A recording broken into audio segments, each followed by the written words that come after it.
Welcome, today I will show you how you can change clothes in your Pokemon Unite. So at first we have to tap right here on the left upper corner and then go for the clothes. Right now we can go right here below, for example for our t-shirt. As you can see currently I got this one, but I can change for this design t-shirt black, and the same for the shorts. As you can see it changed. So right now when you go back, take a look, my clothes has changed. So that's very simple. Of course, if you want to get additional clothes, you can go right here for the shop, and here we are able to buy new stuff.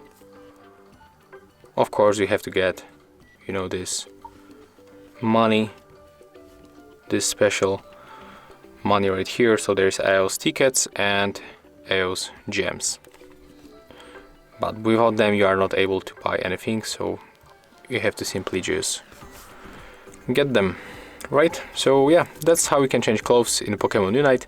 If you find this video helpful, remember to leave a like, comment and subscribe.